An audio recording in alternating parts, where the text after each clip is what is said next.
पापा का दूरदर्शिता भरा कदम।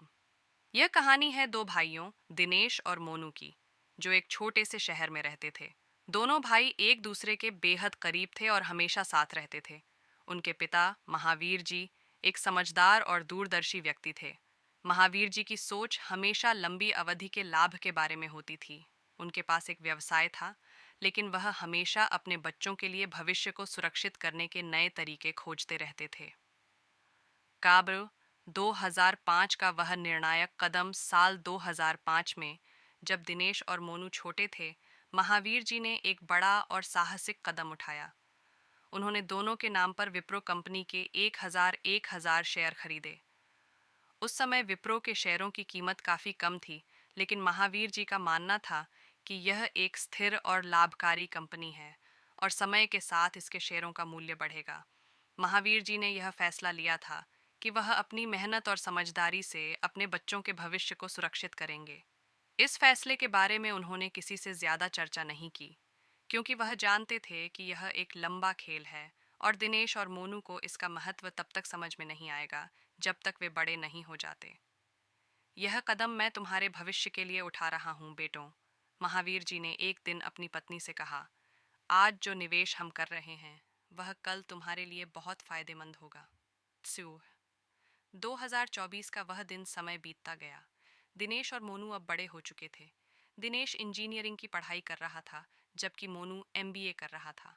दोनों को अपने भविष्य के लिए कई योजनाएं थीं, लेकिन उन्हें कभी यह एहसास नहीं हुआ कि पापा ने उनके लिए एक बेशकीमती तोहफा दिया है।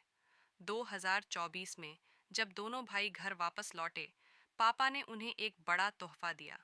महावीर जी ने कहा, बेटों, आज मैं तुमसे कुछ ज़रूरी बात करना चाहता हूँ।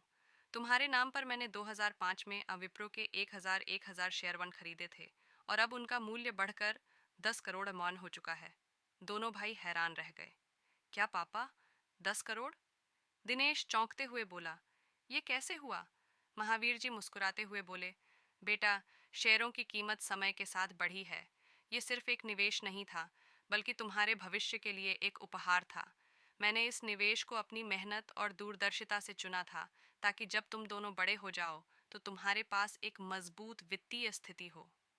सामदान दोनों भाइयों की नई दिशा। महावीर जी के इस निर्णय ने दिनेश और मोनू के जीवन को पूरी तरह से बदल दिया। वे दोनों अब समझ चुके थे कि पापा का यह कदम सिर्फ एक वित्तीय निवेश नहीं था, बल्कि एक लंबी दृष्टि से किया गया निर्णय था। अब उनके पास 10 करोड़ रुपए थे, लेकिन उन्होंने इस पैसे को तात्कालिक सुखों के बजाय अपनी भविष्य की योजनाओं में निवेश करने का फैसला लिया। दिनेश शाह ने उस पैसे से अपनी इंजीनियरिंग कंपनी शुरू की, जिसमें उसने नवीनतम तकनीकी उपकरणों का इस्तेमाल किया और सफलता प्राप्त की। मोनुमान ने एमबीए करने के बाद उस पैसे का इस्तेमाल एक स्टार्टअप को लॉन्च करने में किया और वह भी बहुत जल्द एक सफल उद्यमी बन गया। दोनों भाइयों ने इस पैसे का सही इस्तेमाल किया और अपने अपने क्षेत्रों में सफलता हासिल की। वे पापा के इस दूरदर्शिता से भरे फैसले के लिए हमेशा आभारी रहे। डायना, पापा की सीख। कभी कभी जीवन में कुछ ऐसे फैसले होते हैं जो तत्काल समझ में नहीं आते, लेकिन जब वह भविष्य में परिणाम दिखाते हैं तो वे हमें समझाते हैं कि वर्तमान में किया गया सही कदम कैसे आने वाले समय में हमारे जीवन को बदल सकता है। महावीर जी का निर्णय उनके बच्चों के जीवन का सबसे महत्वपूर्ण कदम साबित हुआ। पापा, आपने हमें जो दिया है वह किसी भी धन से ज्यादा मूल्यवान है, मोनू ने एक दिन कहा। आपके इस कदम ने हमें यह सिखाया कि अगर मेहनत और सही सोच से निवेश किया जाए तो वह भविष्य में अमूल्य साबित होता है। दिनेश ने भी कहा, हम कभी भी यह नहीं भूल सकते कि आपने हमारे भविष्य के लिए इस तरह का कदम उठाया था। आपने हमें सिर्फ पैसे नहीं, बल्कि अपने जीवन का सबसे महत्वपूर्ण सबक दिया है। पान सीख। इस कहानी से हमें यह सीख मिलती है कि सही समय पर किया गया निवेश किसी भी व्यक्ति के जीवन को बदल सकता है। महावीर जी ने अपने बच्चों के लिए एक दूरदर्शी निवेश किया और वही निवेश आज उनके बच्चों के लिए जीवन की दिशा बदलने वाला साबित हुआ। कभी कभी सबसे बड़े उपहार वह होते हैं जो पैसे से नहीं, बल्कि सोच और दूरदर्शिता से दिए जाते हैं।